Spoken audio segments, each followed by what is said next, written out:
Hey guys, back again with another edition of Xtina's Take. And it's been a couple weeks since I posted, but some stuff has happened since then, y'all. Like legit life stuff. Like my baby got stitches for the first time about 3, 4 days ago. So that's been nerve-wracking and like, oh my God. But if y'all want to check that out, you want to hear the story, go over to her channel. She has the whole story about how she got her stitches, but it's just been a nerve wracking week. As a mother, y'all can feel my pain. But Life of Aaliyah, if y'all want to go check that out. Anyway, but that's just a couple of things. Well, one thing that happened that was big this week. And tomorrow she actually has to go get them removed, but she took it like a soldier. I have a strong little girl. Like, she wasn't even crying when I went to go get her. Like, I got the phone call. I wasn't with her when it happened, but I got the phone call to come get her from up the street or whatever. And of course, my mind racing because all I get is a phone call from my husband, like, come get us. She fell. And I'm like, what the hell? She has a broken arm. And of course, she decides splat and face plant my poor baby's fault here. But anyway, just go over to her channel and find out what happened. Anyway, so a few things have happened TV wise. I'm trying to hurry and do this because my daughter's in the shower right now. So although I told her to stay out, which the minute she hops out of that shower, she's gonna be in here. I think. I don't know. Lately she's been respecting the whole not trying to get a mama's YouTube thing. Who knew? But anyway, so it's been a few Love and Hip Hops, a few Housewives of Atlanta. The Housewives of Atlanta finale has happened. Again, it just wasn't that like breakout. I mean, we had Snake Gate for a minute, that died down. Once Giovanna left the scene, we never heard about that. We had the whole Cookie Lady thing. We had the whole Mark King thing. Like, who didn't see that coming? And then, news had broke months prior to it happening. So it wasn't like it was breaking news. It was just playing out. You know what I'm saying? We just got to see how it played out. And even then, we only got to see Kenya's narrative, which, honey, don't trust in Kenya narrative. Okay.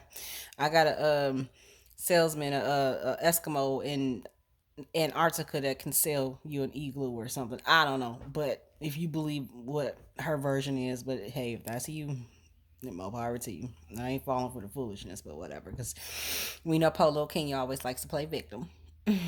So, um, those are like the three major things of the season, and to me, they still seem to kind of fall a little flat. Like, it just hasn't been like the seasons of past, and I don't know exactly what's missing from this season. I mean, it was explosive, between Kenya and Nene or whatever, but I mean, I don't know if they just lost something. A lot of people have been saying bring Phaedra back. I'm not opposed to it because my thing is if Candy can forgive Portia, who, you can forgive Phaedra. I mean, I don't know because she wasn't as close to Portia as she was Phaedra. I mean, like they were tight, tight, tight until the whole Apollo divorce thing happened. But until then, they were like tight. So I don't know. Maybe it's hard. It's hard to forgive the ones that betray us as closest to us. And I don't think they ever really had a proper conversation as to what fell apart. And I think a lot of that was Phaedra and a lot of that was Candy. Phaedra don't seem like she gonna give you a straight answer about anything because she's a lawyer. So she's been educated not to give you a straight answer on anything. So I don't know what would make this season. Maybe Housewives is just ran its course. Maybe I don't know. Kim ain't got nothing going on besides more fillers and injections and lips, and I guess Croy still driving her around and handing her solo cup. I mean, what does she got going on really? Do y'all know? So, and she don't beefed out with 99.9% of the cast. So, I mean, unless you're gonna bring her back as an antagonist, and hell, that's King's job right now, and at least she has one or two little friends in her corner. I don't know, Chad.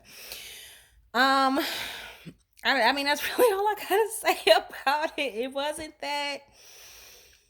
wasn't like seasons past, I guess I should say. Maybe they've just outworn their welcome. Y'all let me know what y'all think. The season finale was okay, I'm trying to remember things that happened in the season finale. I'm glad that, like I said last video, that Portia and Nene made up. Um, that's it, really. I still ain't have nobody really getting King's ass the way I want them to, except for Nene. Um, I don't know. I don't know. Anyway, okay, we're gonna move on from that. Kenny's baby shower.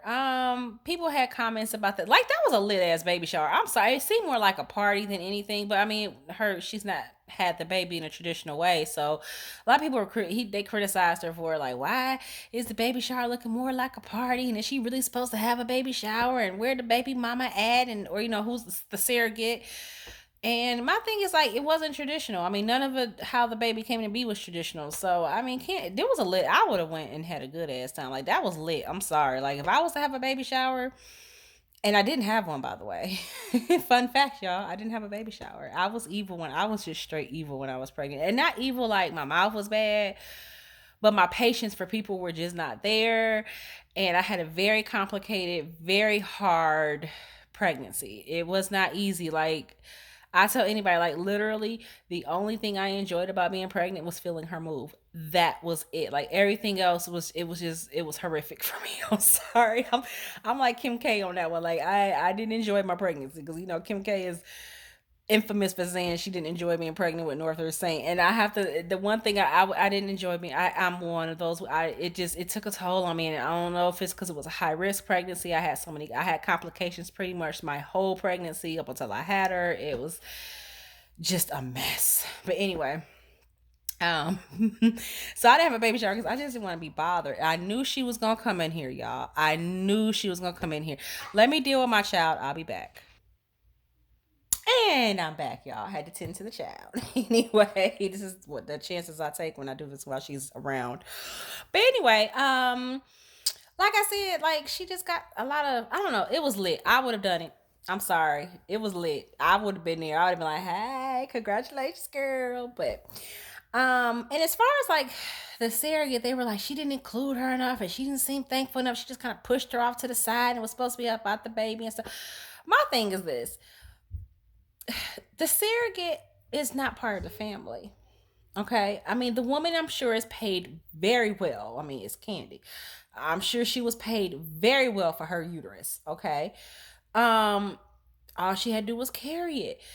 The baby's supposed to be the focal point, not the person that's carrying. It's a business transaction. She ain't part of the family because I think a lot of people were like, "Well, why she ain't have a star on the walk of? She ain't part of the damn family. She had family members there. The surrogate's not part of the family. Once this transaction is over with, and once she gives birth to Blaze, well, she's giving birth to Blaze, I would think she would go her separate way, accept that check, go live her life, and let Candy live her. Like, I mean, that's the only way you can really do it.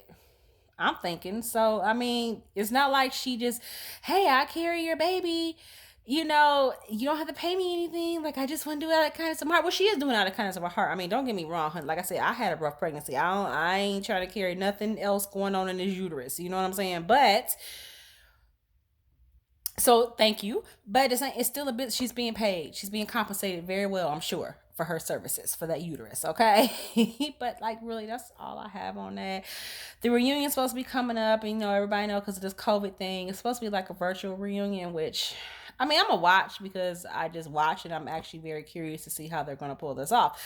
But I don't know how much I'm gonna get into it because one, the season it just ain't been all that for me, and two, it's like I mean, I know they're probably gonna do like multiple split screens and have everybody shine. It's not the same. It's like you have the pageantry of the reunion. Everybody put their most outrageous. I ain't gonna say the finest, cause some of the stuff they wear, honey, which still probably costs more than my whole house, anything in my whole house, but still. But their most outrageous outfits and the hair and the wig and the makeup and all that, and you ain't got the glam there, so it's like they're probably gonna be looking like, well, no, they too vain to look this busted on TV. But like I said, anyway, I'm a confident ass woman. I can pull it off. Anyway, or I just don't give a fuck. Just to put it simple, I don't care. Get out the door. Oh, you what? See, okay. Sorry, y'all. Again. But so I'm thinking like with this whole virtual thing, like So much of the reunion is fueled on the energy between the women. And it's like you can't really get that across on monitors. Like, I mean, you can cuss each other like, bitch, blah, blah, blah, blah, blah. You can do all that, but like that interpersonal, I don't know. I mean, I get why it has to happen. I'm sure Bravo's not happy about it. I'm sure, because they seem like especially since that first reunion, they've invested a lot of coin into the reunions because it gets to the meat and potatoes of the season. But my thing is like, what if somebody get pissed off and just decide they want to hang up? And then they're gone. And then that's it. Like, how you gonna get them back on? You know what I'm saying? Like, it's different. You at the reunion, you walk off. You got a whole production team you got to go through to get before you get to the backstage area. Then you got cameras following you. And then you got 800 producers trying to talk you back into going into the show, or they can at least follow you, or at least if you refuse the camera, you're still mic'd up. They can still hear what you're saying. Like, you know what I'm saying? Like, if you walk off, like that walk off is just a walk off. You know what I'm saying? You ain't really leaving. You know what I'm saying? Or if you is leaving, we're going to get some action before you leave. You know what I'm saying? But this virtual shit, you just hang up, like, click a button, like, bye, bitch, click, and then that's it. Like, how we going to get you back on the show? Unless they sign something. And if you were smart, you would have made them sign something to say they can't disconnect that whatever they on the virtual, if they on the phone or a computer or whatever. And if you were smart, you would have made them sign something or fine them or something, because y'all can't hang up. Okay? You can't disconnect. You're stuck. Like we stuck in the house. Love and Hip Hop Atlanta. What can I say? Shooter's still a dog. But then he's always been a dog. Scrap's trying to do the right thing, but he's still a hoe. I know he ain't really had no love interest this season, and y'all, I will be back because they just not gonna let me do this in peace. I will be back. And I'm back again. Sorry about that. I know y'all can say do this another time while she not up and I don't have family obligations. But the truth of the matter is, y'all, I took a monster relaxer because I have arthritis. Now I touch on my asthma a lot, pretty much every freaking video. Right? I know y'all tired of hearing about it. I'm asthmatic, but I also suffer from arthritis, diagnosed arthritis.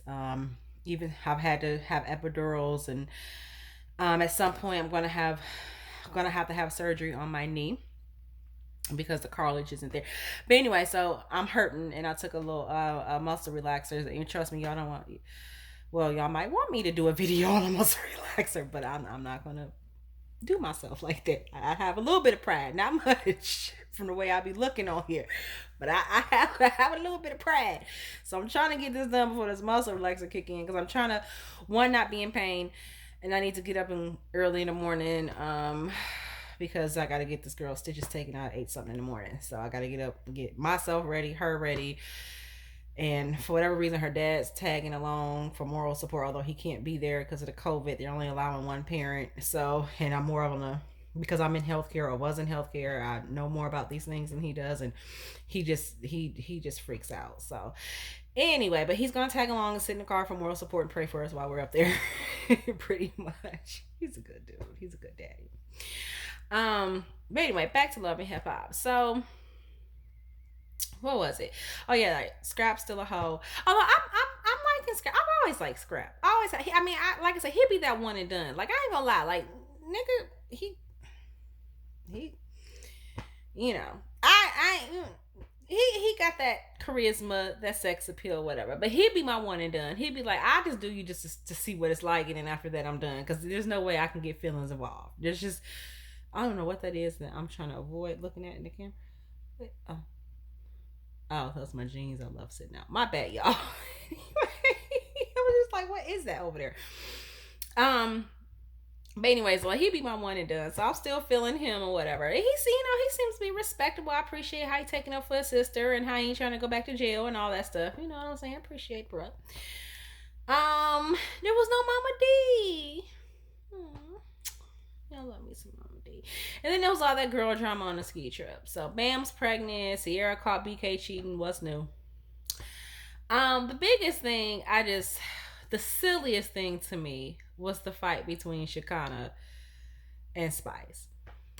I don't know. Sometimes I'm on the fence with Shekinah. Like, she aight.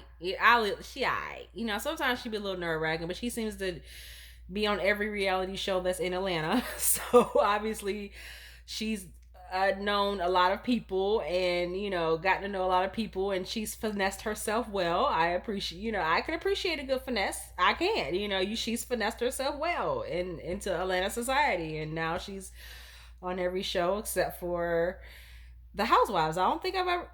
Hell, I might have seen her in the background in the Housewives. I ain't even gonna say I ain't seen her there. I think I may have seen her in the guest role in the background of the party some damn where with the Housewives, and it said Shekinah. Well, I knew who she was, but and the reason why I say I'm on the fence with Shekinah, so I'm gonna put it like this, because my next thing was gonna be T.I. and Family Hustle. So anybody who knows me, and I've said this before, huge fan of Escape. Okay, like they are the soundtrack to my teenage years, to my early adulthood. Like they are just them bitches. Okay, like I've always loved me some Escape. I'm a huge fan. I think they're one of the greatest to ever do it. We'll never see nothing like that. I don't think. I mean, we don't see. Do we even have an active female group out right now? Like current, that's not on a reunion tour or patched up after 18, 20 years. Like, we don't even have girl groups anymore, y'all. Like, what happened to music? Like, and I'm such a music lover. I love things from this genre. Don't get me wrong. I ain't that old. I can appreciate, some Ray Strum or I can appreciate it. You know what I'm saying? In fact, I was bumping Ray Strum on the way home from Costco earlier. You know what I'm saying? But so I appreciate current music. I do. I've expressed my love for 21 Savage, and so I'm of this era. I can get with it, but I miss good like just harmonizing soul music. It ain't all about getting in your pants. It was about romance, and it told stories. Like Escape's album, what was it? Was it Traces of My Lipstick, or was it the second one? But like that whole album was a whole damn story. You know what I'm saying? Like Mary J. Blige's album, My Life, that was a whole story. You know what I'm saying? And we don't have that anymore. But anyway, so back what I was saying. So anyway, being that I was a huge Escape fan, anything that Tiny does, and I love Tiny. Tiny's like my favorite member of Escape. She was my favorite member then, even when she came out. I was like, who's a little light skinned girl? You know what I'm saying? I like that little short light skinned girl. You know what I'm saying? But I've always loved Tiny, and so I always try to follow. I've always followed behind what Tiny's done. In terms of her TV shows. I remember her first real TV reality thing was Tiny and Toya. It was on BET. I remember that. And so I remember seeing Shekinah on that and some other shows that she had done. And like the very first few episodes, she was always bringing up how rich Tiny was, or how Tiny's able to do this because she has, which is, I mean, it's true. I mean, she's speaking truth, but I think it's the delivery of the way she said it to me. It was like, oh, bitch, you sound jealous. Like, I don't know. I don't know her. I can't say for sure, but that's just the vibe I get. I don't necessarily get a jealousy vibe that much anymore from her as I did back then. Probably because, like I said, she don't finessed her way into Atlanta society, so she getting a little coin right now, so she may not. And I'm not saying she ain't worked hard. She's just alright, okay. But y'all know I love me some Spice. I love me some Spice. But I'm gonna have to say that was the silliest fucking fight I've ever seen. Like, it was the silliest beef. It was like, and I get what Spice is saying. I do. I get her point. You got priorities. You got kids. You're trying to set your life up, so you feel like you gotta do this now. You've been without your kids, honey. I get that. Love your hustle. Love your grind. And I'm the type of person. I'm a Capricorn. So I don't give too much stock to astrological stuff, but I do give a little bit to it because I think some of our personalities is grounded in what sign we are. Okay, so I'm a goat. So that means my emotions, the way I think, is pretty steady, and I'm one of those people that if I promise you something, I'm gonna do whatever the hell I can to make sure I fulfill that promise. If you promise me something, I'm gonna expect you to fulfill it. You know what I'm saying?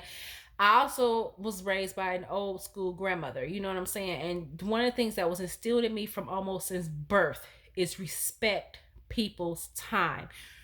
And it's like, if I can't do something, if I promise you, first of all, I'm not gonna promise you if I feel like I can't do it. But shit happens. So let's say I can't do it.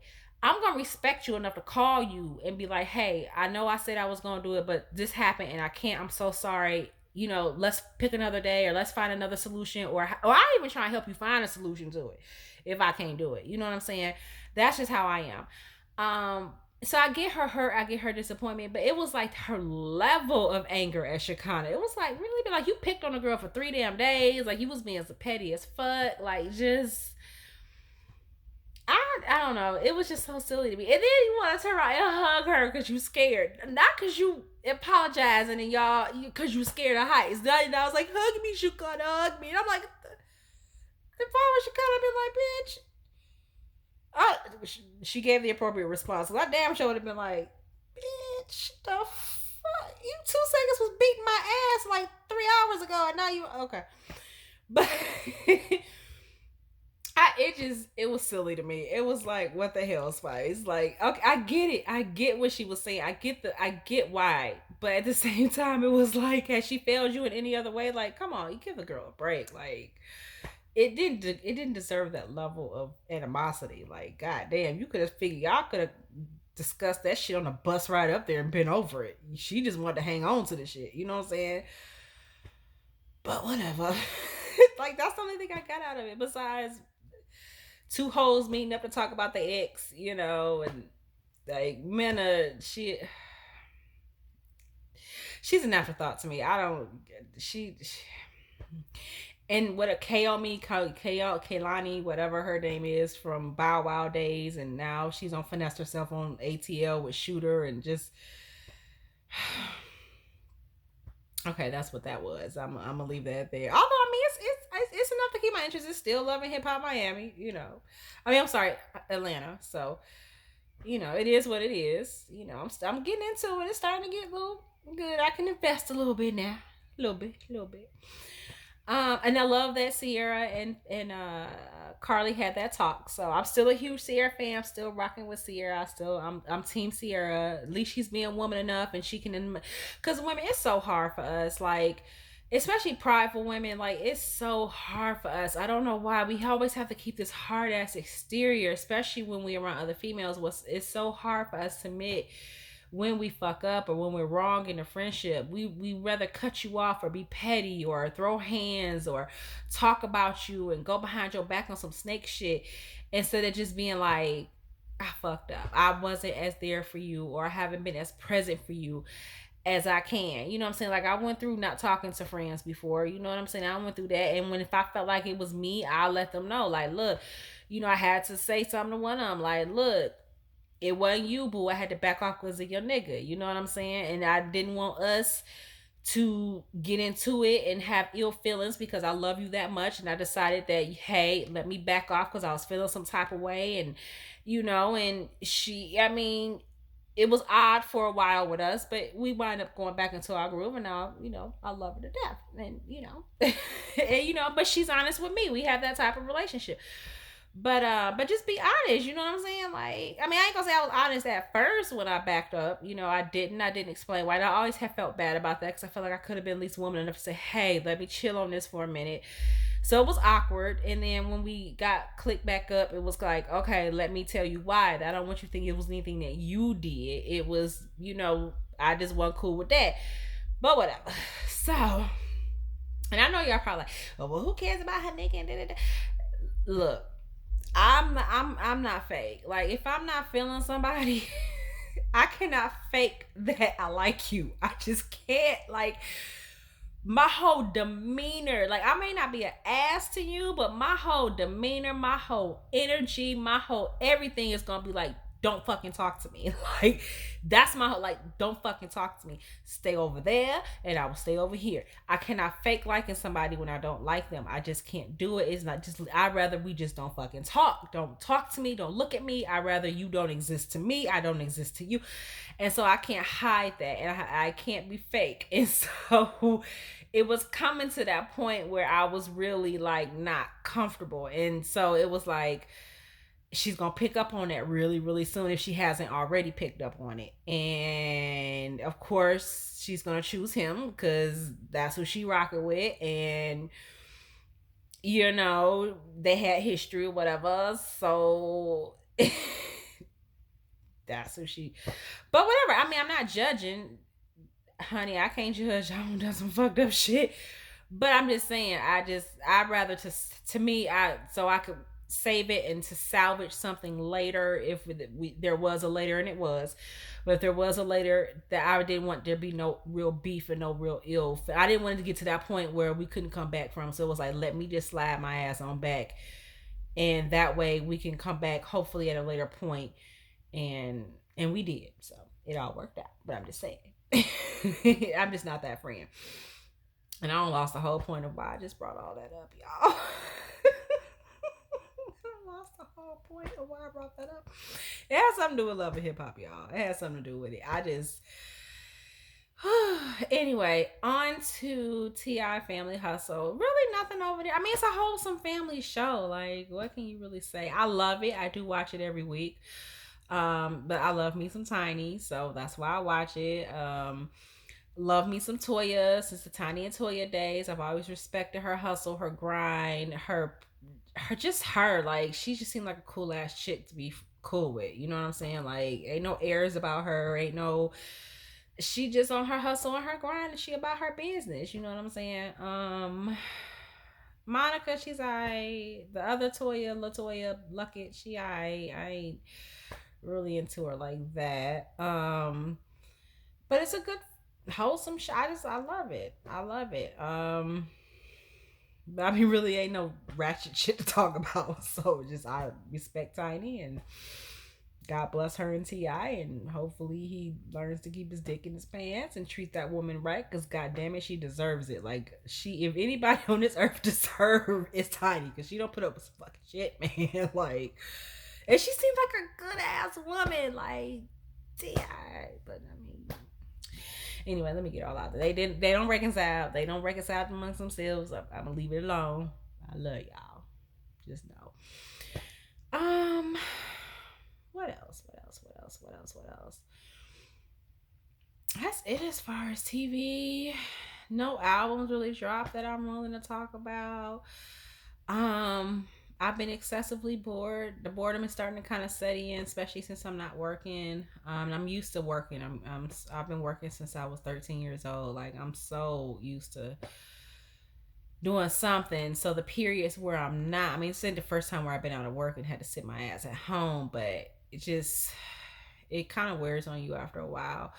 But then on one hand, I've been grateful that I've been able to spend this time with my family uninterrupted without a schedule to just, so I am grateful for that. I really, really am. I'm especially grateful that I'm able to help her through her schooling through this time because had I been working, I might not have been as present as I am now to do it. I was trying to hold in a burp, y'all. That's why I started sounding funny because it was coming. Nailed that back in. So I am thankful for that. So because of the boredom, it's only it's only so much damn TV, and I'm technologically, if that's a word, technology, well, whatever, um, challenged, and so I don't have a smart TV because I just don't do all that, like, whatever. So it's only so much freaking Xfinity I can watch. So I've started watching wrestling on my phone again, which a lot of people don't know this about me, especially because in the last 10 years I really haven't been following it. But in my late teens, since I was 18 till I was about 30, 31, 32, I was a complete diehard professional wrestling fan. I watched ECW, WCW, WWE, like any. Y'all have to think I'm an only girl. So I have a lot of kind of tomboyish ways, and that's one of them. And so life happened. I fell off from watching it, didn't really care anymore. I had a whole baby, a whole husband, a whole life I had to figure out. And so it just, and I think my interest before my daughter was born was kind of waning anyway. I just felt like I outgrew it. And so I got bored, and around this time, WrestleMania was happening. So I was kind of interested, like, how the hell they gonna pull off WrestleMania with a pandemic and social distancing going on? Because so much about professional wrestling was about the crowd and the reaction and the energy, and it's just like, and I tried to watch like a couple of, and I couldn't even get through like a match. I'm like, I can't do it. I can't watch this shit. Like, I can't, it's no crowd there. What the fuck? I can't watch this shit. But anyway, so I was interested about that. So I kind of watched a couple WrestleMania matches, and I found out that my all time favorite wrestler was back wrestling again. He only come out once a year, y'all, now, because he's in his 50s. It's The Undertaker. Love me some Undertaker. Anyway, so I'm like, I didn't know he was still wrestling. I was like, the fuck? I thought he retired like 4 years ago. What the hell? So I watched it. It was okay. It wasn't in the arena. It was some kind of cinematic thing they did, but it was brilliant. I liked it. Hey, it was cool. It was innovative. I like that. They thought outside the box. But then it got me into watching like all these old matches from like the height from when I was like serious fan. Like I've been to 9 shows, yo. That's how serious I was. But like I wasn't no joke. Like I still to this day, it's packed up somewhere. I don't have it out. But I have like The Rock's book. I have Mankind's, both his books, Batista's book. Like I've been to 9 live shows, one of them was a pay-per-view, a few Raws, couple SmackDowns, one Heat. They used to have a Sunday night Heat. I've been to a few house shows. Those are the untelevised shows that they don't show on TV. So I was like, for real, die hard. Like you could not catch me anywhere else but at home or at a friend's house watching Raw or SmackDown. Like Thursdays and Monday. Well, it's on Friday now. But back when SmackDown started, it was on Thursdays. So like every Monday, every Thursday, honey, you knew where my ass was at. You ain't have to wonder where I was at. I was either at home watching it, or I was at my god family's house because they were huge wrestling fans. Like everybody in their family loved wrestling except for one, but everybody except for maybe 1 or 2 people in that family loved wrestling. So I was either at their house or my house watching it. You knew where my black ass was on a Monday or Thursday. I didn't miss an episode, honey. I didn't miss it. So so that's what I've been doing. Been watching old wrestling stuff. I probably need to be doing some stuff around the house because my house is a hot fucking mess. I'm not gonna lie, and I don't even have a reason to not do it except for just sheer fucking laziness on my part. And some of it's the arthritis and I do hurt, but some of it's I just like, fuck it, we're in quarantine. Ain't nobody coming over no way. But still, I tell my husband like I need to stop. Like I need to get my shit together because I'm doing all this damn watching wrestling and shit, spending hours on my damn phone and try to sneak in matches when my daughter doesn't have my attention, and she's looking at me weird like, why are you watching so much of this shit? I'm like, you just don't understand, you don't get it. Anyway, so yeah, that was my random thought. I got back into wrestling, and I ain't watching no current shit because I'm not into the. I don't even know who the hell beefing with who right now. I can't even tell you who half of these people are, except for Randy Orton. I found out he's still wrestling. Didn't know he was still wrestling. He was one of my other favorites. Like just, and I'm not saying like in a sexual way. I'm not like, to me he had like the sickest body in WWE. Like I've seen freakishly big, like the Triple H's and the Brock Lesnar's. They're freakishly big. Like they're big, they're huge. You know what I'm saying? Or you got the specimens like the Undertakers, the Kanes, whatever. Okay. And I appreciate them. I do. I appreciate the freakishness of Brock Lesnar and like the bigness of Triple. I appreciate that. I do. I love the athleticism of the Undertaker for being such a big guy. The athleticism of Kane for being such a big guy to be able to do what they do and move how they move. Love all that. But in terms of just body wise, just yeah. Like I just the first time I looked at him in years, like I haven't followed it in since my daughter's been born. I really have not followed it. So it's been 8 years since I followed wrestling. Like I haven't paid it no attention whatsoever. And well, okay, that's a lie. I would kind of pay it a little bit of attention. Kind of kept my posts on it a little bit, just to kind of keep myself a little bit in there. What ruined it for me, I'm going to be truthful with y'all. What ruined wrestling for me, and I will never forgive Vince McMahon for this ever in life. To this day, I would tell him to rot in hell for this. Love what he did with the company, but he can rot in hell for this. So I just said earlier, my all-time favorite wrestler was Undertaker, right? Everybody who was an Undertaker fan know he had that streak at WrestleMania, right? So I just feel like for as much as he's contributed to the company as much as he contributed to wrestling. Period. He's a legend, living legend. Probably the, to me, he's the greatest. I'm sure other people think other things, but to me, he's the greatest wrestler of all time. Just point blank. Period. Okay. He's not the most decorated uh title holder. Like, I don't know how many titles he's had. I think it's like 5 or 6. But he's not up there with like the John Cena's, the Rocks, the Stone Colds, where they've had like, or the Randy Ortons, where they've had like 18, 19, 25 titles. Okay. He's not that, right? Don't understand why to this day. Don't understand why they didn't trust him with the title more, but whatever. Whatever. Okay. So what he had going for him was this damn streak, okay? Which to me, in a way, was kind of more important than the damn titles. Because after a while, I feel like the 10th time you hold the title, it just becomes like, okay, well, shit, you got the title again.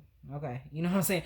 But who says they have a 21 winning streak at WrestleMania? Who can say they've even been part of 21 WrestleManias these days, much less 21 and fucking one, okay?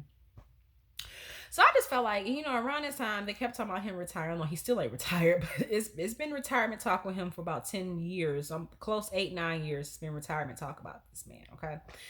So I'm thinking, like, if he's gonna retire like in the next few years, let him go out. Let him have that. Let him, he deserves it. Let him fucking have it. Okay? If there was any more deserving of that streak, it was him. Let him fucking have it. And if you're going to let him lose it, Brock Lesnar,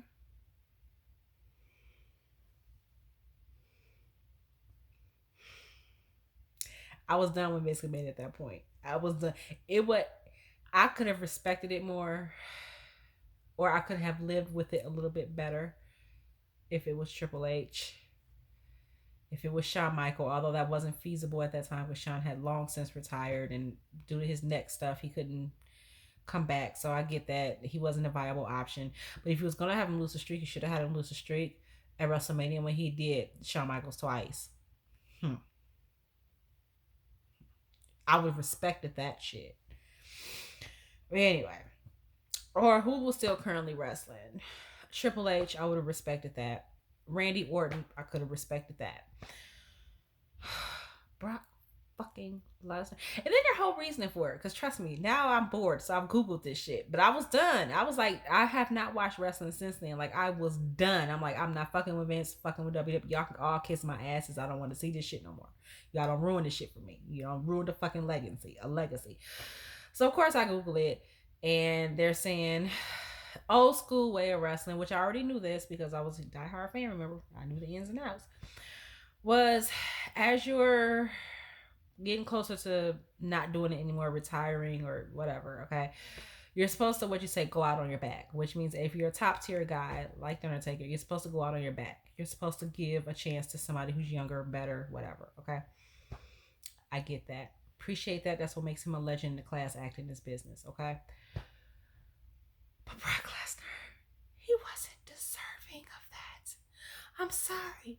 And don't get me wrong, I was a Brock Lesnar fan. I remember when he first came to the WWE. I also remember how he got too big for his motherfucking draws and thought he was better than the WWE and went over to fucking not WCW, the UFC, which by all accounts, he had a great little streak there until somebody handed him his fucking ass and then he came crying back like a baby to the fucking WWE. He wasn't too good then, now was he? Or did he go to WCW first? I don't know, but either way, he wound up back in professional wrestling, okay? So here's my thing. Motherfucker already had his shot. He had his shot the first time. And I remember I ain't gonna say he went over well. Like, he was a heel most of his run. But, I mean, as long as you get a reaction from the crowd and they hate your guts, you're doing your job. So it's not like he needed to get over. So I'm like, I'm not understanding why him. Like, he had a shot. He thought he was better than WWE, so he left, and now he want to come back like a fucking crying ass baby, and then he wants to take the fucking legend. Y'all can see, like, I took that personal, right? I know. I took that so I took that to heart. Like, to this day, I still have not seen that match. To this day, I refuse to watch it. I would not see it. And I will forever hate Brock Lesnar for it. And don't get me wrong, I was a